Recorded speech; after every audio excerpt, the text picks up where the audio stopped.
From the NIV, let's together read the book of Matthew chapter 14 from verse 22 to 33. Immediately, Jesus made the disciples get into the boat and go on ahead of him to the other side, while he dismissed the crowd.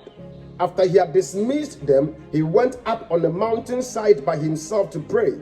Later that night, he was there alone, and the boat was already a considerable distance from land, buffeted by the waves because the wind was against it. Shortly before dawn, Jesus went out to them walking on the lake. When the disciples saw him walking on the lake, they were terrified. "It's a ghost," they said, and cried out in fear.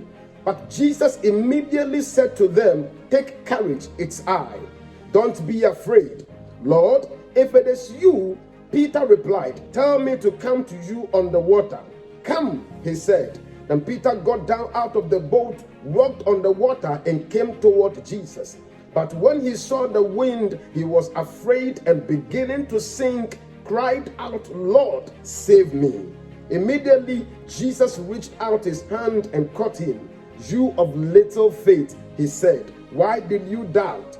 And when they climbed into the boat, the wind died down. Then those who were in the boat worshipped him, saying, "Truly, you are the Son of God." Now, years ago, I went through some kind of a challenge and I really needed help. But the people around me never noticed that I was going through any kind of challenge because, number one, I was always smiling and laughing anytime I engaged them. And so I did that because I wanted to shield my pain and my hurt and the challenges I was going through with my fake laughter and smile. The second reason why the people around me didn't notice I was going through any kind of a challenge was because I never spoke to anyone about it. Peter sees Jesus walking on the lake and he decided to go on a walk with Jesus on the water. Jesus said to Peter, "Come." But whilst he was walking on the water towards Jesus, he started looking at the boisterous wind and the waves, and then fear gripped him, which made him start to sink. But Peter was smart enough to call on Jesus for help. Now, there are a lot of lessons we can learn from this scripture and the attitude of Peter in this particular challenge. Remember, Peter was the only one who decided to walk with Jesus on the lake, whilst probably the other disciples were scared to do so. And so he could have decided to keep quiet in his failure and sink deep into death because of what the other disciples would say. But he took the decision of calling on Jesus for help.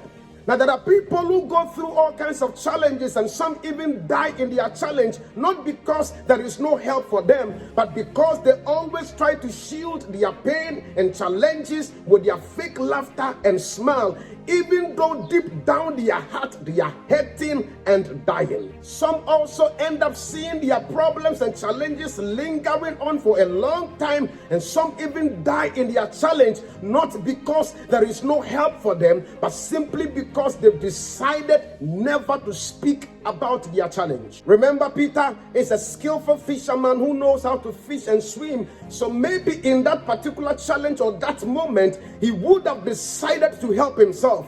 But you see, he decided rather to call on Jesus for help. So, beloved, don't be the champion of everything. You must know there are things you go through in life you cannot handle alone, so you must call for help. You must know when your wisdom and your knowledge cannot help you, and so at this moment begin to look out for help. You must know when your skills cannot help you, and you must know when you really need help.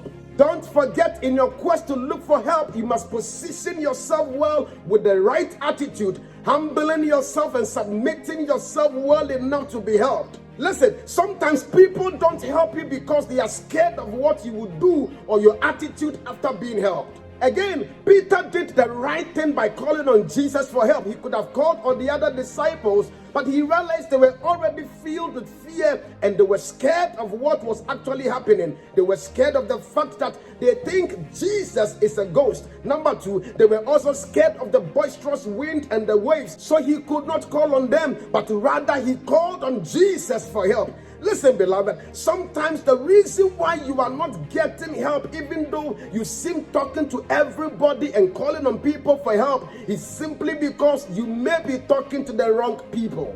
The reason why maybe your problems and challenges are lingering on for a long time is simply because maybe you are not talking to the right person. Now, that is why I always say build strategic relationships. You must build a relationship with people who will be there to hold your hands up whilst you are down. People who will be there not to compete with you, but to complete your life.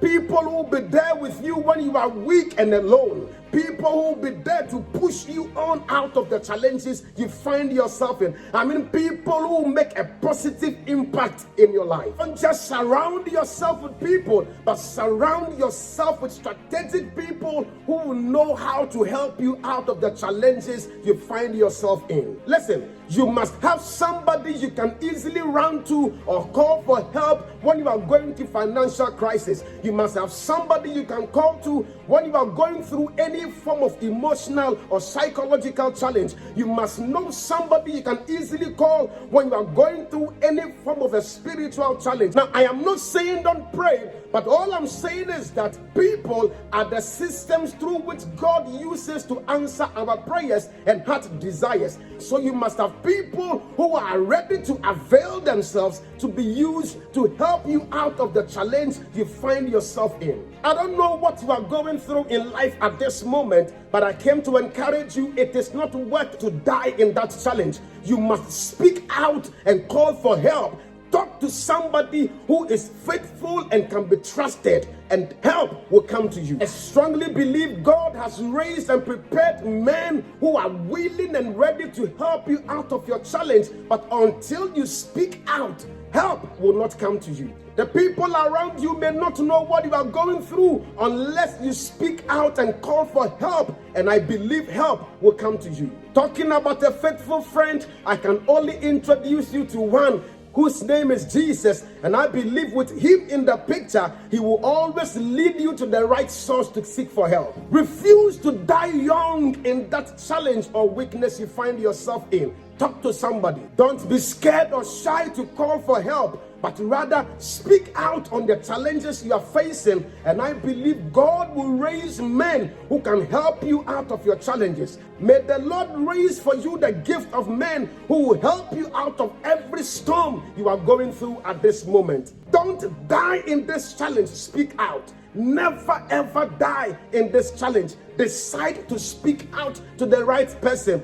Talk to God about it, and I believe he will lead you to the right source for help. If Peter was able to receive help by speaking out, you can also receive help by speaking out. Speak out and you will receive help.